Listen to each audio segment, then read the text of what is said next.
বিসমিল্লাহির রহমানির রহিম। আসসালামু আলাইকুম। জনতার রান্নাঘর থেকে সবাইকে জানাচ্ছি শুভেচ্ছা। আশা করি সবাই ভালো আছেন।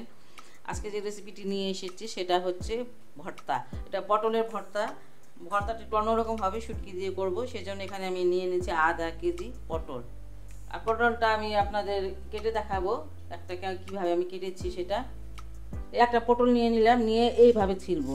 আর আপনাদের যদি চোখলা ছিলে ফেলে দিতে ইচ্ছা করে সেটাও পারবেন। এইভাবেই আমি একটু আঁচড়িয়ে নিব, যেটাকে বলে এই পাতলা চোখলাটাকে ফেলে দিব, ভিতরটা থাকবে। আর যদি শক্ত বিচি থাকে সেটা ফেলে দিবেন, কারণ এটা বাটতে হবে তো, বিচি বিচি ভালো লাগবে না।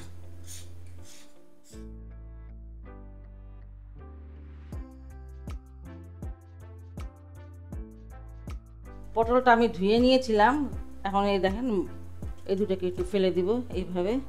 তারপরে যে গোল গোল করে কেটে নিব, পাতলা পাতলা করে, যাতে তাড়াতাড়ি সিদ্ধ হয়ে যায়। আর বিচিটা যদি শক্ত হয় তাহলে বিচিটা ফেলে দিবেন। আর অনেকে হয়তো চোখলা খেতে পছন্দ করেন না, তারা চোখলাটা একদম ছিলে নেবেন। এটুকু ফেলে দিলাম।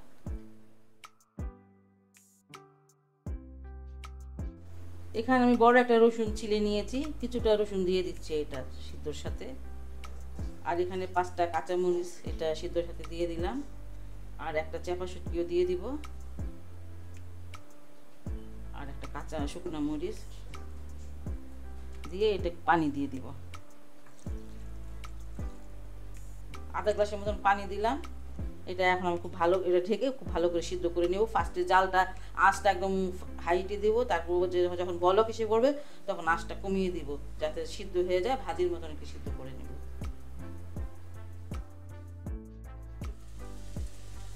দেখেন এটা একদম মানে ভাজা ভাজা হয়ে গেছে, সিদ্ধ হয়ে গেছে, একদম নরম হয়ে গেছে।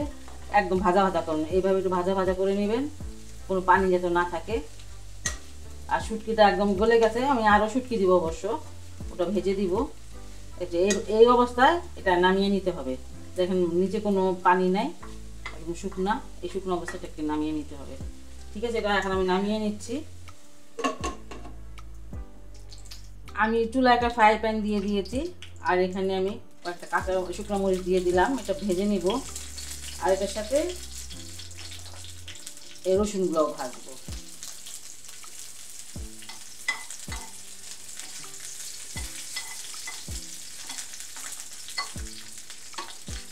এখানে রসুন আর মরিচটা আমার ভাজা হয়ে গেছে, এটা আমি নামিয়ে নিব এখন। এই যে এখানে 6টা আছে চাপা শুটকি, চাপা শুটকি একটু ভেজে নিব আমি।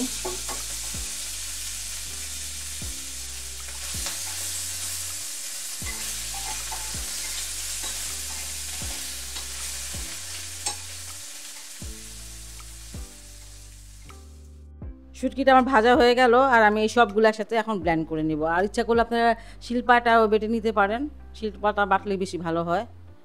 ভর্তাটা আমি বানাতে চলে আসলাম। চুলা একটা ফ্রাই প্যান দিয়েছি কিছুটা তেল। আর এখানে আমি 2টা পেঁয়াজ কেটে নিয়েছি, তেলে পেঁয়াজটা দিয়ে দিচ্ছি। পেঁয়াজটা একটু ভেজে নিব আমি। পেঁয়াজটা আমার ভাজা হয়ে গেছে, এর থেকে বেশি আর ভাজবো না। আর এখানে আমি শুটকি, শুকনো মরিচ আর রসুনটা ভালো করে ব্লেন্ড করে নিয়েছি। এটা আগে দিতে হবে, এই জন্য এটা আলাদা ব্লেন্ড করেছি।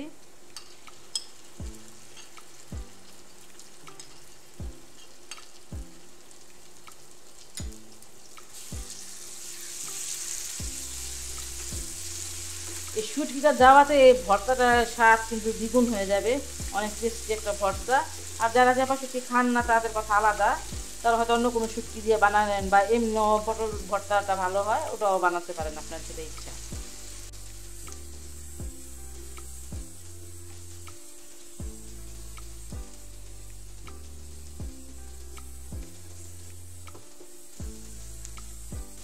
আর আপনারা যদি মনে করেন ঝালটা আমি বেশি দিয়েছি, তাহলে আপনারা কিন্তু আপনাদের মতন ঝাল দিয়ে নেবেন। আর এখানে পটলটা প্রায় আধা কেজি নিয়েছি, এতটুকু না নিলেও হয়, যার যেমন লাগবে সে তেমন নেবেন।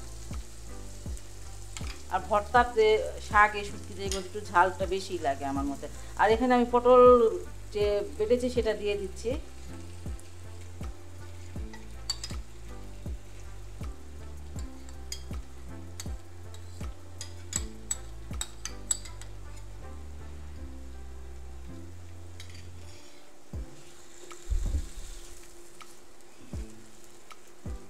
এবার লবণটা দিয়ে দিচ্ছি। লবণটা কিন্তু কোনো কিছুতে লবণ এতক্ষণ আমি দেই নাই, এখন লবণটা দিচ্ছি। যদি লাগে পরে অবশ্যই দিব।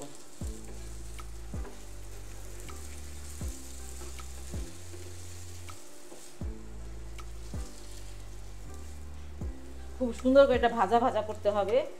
আর যদি শিলপাতায় পাটায় বাটেন তাহলে পানিটা একটু কম লাগে। তারপর আমি যথেষ্ট কম পানি অবশ্য দিইনি, আমি এইভাবেই ব্লেন্ড করেছি।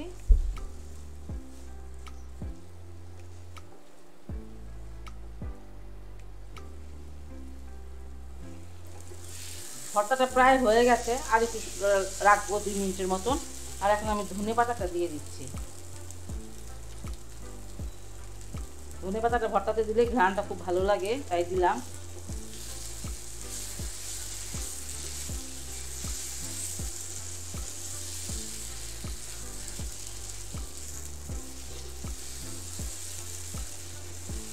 খুব সুন্দর একটা ঘ্রাণ বের হচ্ছে, শুটকির ঘ্রাণটা আমার কাছে খুব ভালো লাগে।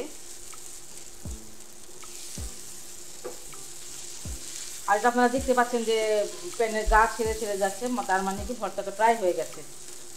খুব মজার একটা ভর্তা। না, যদি না বানিয়ে খান তাহলে বুঝবেন না, অবশ্যই বানিয়ে খাবেন, খুব ভালো লাগবে এই ভর্তাটা বানিয়ে খেলে। আর আমার এই রেসিপিটি যদি আপনাদের ভালো লাগে তাহলে অবশ্যই অবশ্যই আমার চ্যানেলকে লাইক, কমেন্ট এবং সাবস্ক্রাইব করবেন। সে পর্যন্ত সবাই ভালো থাকুন, সুস্থ থাকুন এবং নিরাপদে থাকুন। আল্লাহ হাফেজ। ভর্তাটা আমার হয়েই গেল, যে এখন এটা আমি নামিয়ে নেব।